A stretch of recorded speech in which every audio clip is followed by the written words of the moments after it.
Oi pessoal, eu sou a Daniele do PET Aqui e hoje eu vim falar com vocês sobre sistemas com reciclo, bypass e purga. Então, começando pelos processos com reciclo, a gente tem que a corrente de reciclo é aquela em que o material é retroalimentado no sistema. Então aqui a gente tem um exemplo nesse fluxograma, a gente pode ver que a corrente de reciclo aqui, ela é reinserida aqui na corrente de alimentação para entrar aqui nesse secador. Ele é utilizado normalmente para enriquecer um produto, aumentar os rendimentos, conservar a energia e, consequentemente, reduzir os custos operacionais. A aplicação mais comum que a gente tem de reciclo para sistema envolvendo reação química é o reciclo de reagentes, que é usado aí para aumentar a conversão global em um reator. Então, em sistemas com reciclo, você tem a possibilidade de realizar 4 balanços de massa diferentes. O total, que seria pegando aqui esse processo global. No misturador, que seria pegando somente essa parte aqui do processo. No separador e no processo, que seria pegando a parte somente de entrada e saída do reator. Lembrando que somente 3 deles são independentes. Se você não se lembra direito como é que faz balanço de massa envolvendo corrente de reciclo, ou se você quer revisar, a gente tem um vídeo só sobre reciclo aqui no canal, vai estar no card aqui em cima. Agora falando um pouquinho sobre os tipos de conversão, então quando a gente fala de um processo com reciclo e com reação química, a gente vai ter 2 tipos diferentes de conversão, que seria a conversão global e a conversão de único passe. A conversão global ela é baseada no que entra e sai do processo global, e a conversão de único passe ela é baseada no que entra e sai do reator somente. Então, a conversão global é dada por essa fórmula aqui, mol de reagente limitante na alimentação fresca, menos mol de reagente limitante na saída do processo global, dividido pelo mol de reagente limitante na alimentação fresca. E a conversão de único passe ela é dada por mol de reagente limitante alimentadas no reator, menos mol de reagente limitante na saída do reator, dividido pelo quanto que entrou de reagente limitante no reator. Então a gente vai fazer agora um exemplo para ficar mais claro esses conceitos. Então aqui a gente tem esse fluxograma do processo e essa reação aqui é dada, então A formando 2B.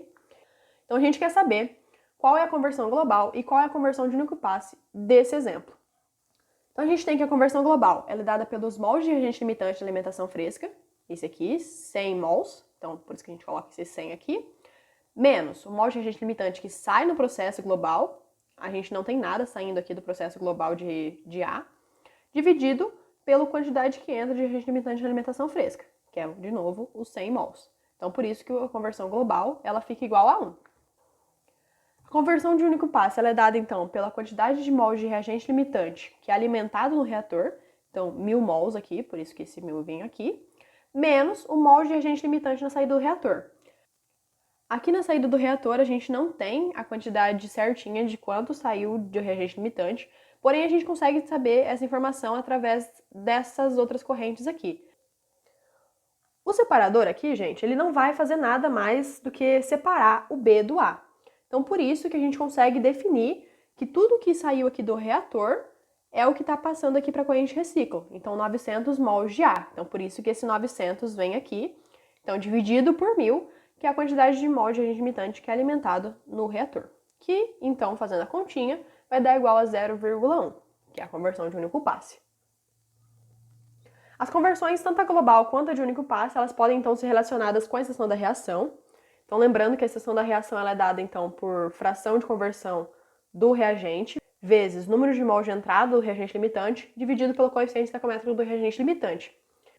Então, para a conversão global, a gente vai ter que ela é dada por menos coeficiente estequiométrico, vezes extensão da reação, dividido pelo número de mols de reagente limitante na entrada global. Já para a conversão de único passe, basicamente a mesma fórmula.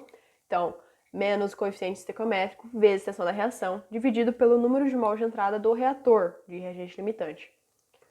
De forma geral, a extensão da reação ela é a mesma, independente se um balanço global de massa ou um balanço de massa para o reator é usado. Então, a gente vai conseguir usar essa relação para resolver alguns exercícios mais para frente. Falando um pouquinho agora sobre bypass e purga, a gente tem que o bypass, ou também chamado de desvio, ela é uma corrente presente no fluxograma que desvia de um ou mais estágios do processo. Ela pode ser usada, então, para controlar a composição de uma corrente final de saída de uma unidade. Então, misturando essa corrente de bypass aqui em proporções adequadas, você consegue obter um produto aqui com a composição que você deseja. Já a purga ela é uma corrente que remove o acúmulo de material em uma unidade de processo, evitando, então, que componentes indesejados eles retornem ao processo através da corrente de reciclo. Então aqui a gente vai ter um divisor para separar a purga do reciclo. Então, um fato importante que vocês devem lembrar na hora de resolver exercícios é que a purga e o reciclo, eles vão ter a mesma composição. Então, se a purga tiver 30% de um componente A, o reciclo também vai ter 30% desse mesmo componente, porque aqui é só um processo de divisão. Nos próximos vídeos do canal, a gente vai fazer exercícios de bypass e de purga para poder fixar melhor esse conteúdo e vocês entenderem melhor como é que funcionam essas correntes de bypass e de purga. Agora vamos fazer um exemplo rapidinho. Então esse aqui é o nosso fluxograma do processo. E a letra A pergunta qual é a conversão para a única passagem de hidrogênio no reator. Então, lembrando que a conversão de única passagem é dada por essa fórmula aqui, menos coeficiente estequiométrico vezes a extensão da reação, dividido pelo número de mols de entrada no reator. Então, calculando a extensão da reação, a gente tem que número de mols de saída menos número de mols de entrada, dividido pelo coeficiente estequiométrico. Números de mols de saída, a gente tem aqui do reator, que é 1,999 mols. Números de entrada é igual a 3,96, dividido pelo coeficiente estequiométrico. Aqui em cima a gente tem a reação, então a gente vê que o coeficiente é 2, por isso que fica aqui menos 2, porque ele é um reagente.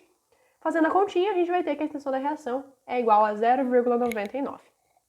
Então, substituindo na fórmula, a gente tem que menos 2, que é o coeficiente estequiométrico do hidrogênio, vezes 0,99, que é a extensão da reação, e dividido por 3,96, que é a quantidade de número de mols que entra aqui no reator. Fazendo a continha, a gente tem que é igual a 0,5. A letra B, qual é a conversão global de hidrogênio? Para a conversão global, a fórmula é essa aqui. Então, coeficiente estequiométrico vezes a extensão da reação é a mesma, tanto para a conversão global quanto para a conversão de único passe, dividido pela quantidade que entra no processo global de hidrogênio, que é igual a 1,98. Fazendo a continha, a gente tem que a conversão global é igual a 1. Qual é a conversão global de monóxido de carbono? Então, usando a mesma fórmula, o coeficiente estequiométrico vezes a extensão da reação, que é a mesma, né, tanto para o monóxido quanto para o hidrogênio, dividido pela quantidade que entra no processo global de monóxido de carbono, que é igual aqui a gente vê que é igual a 1. Fazendo essa continha, a gente encontra 0,99. Então, pessoal, dessa aula era isso. Se você gostou, deixa seu like, se inscreva no nosso canal e compartilhe com seus amigos. Obrigada, até mais!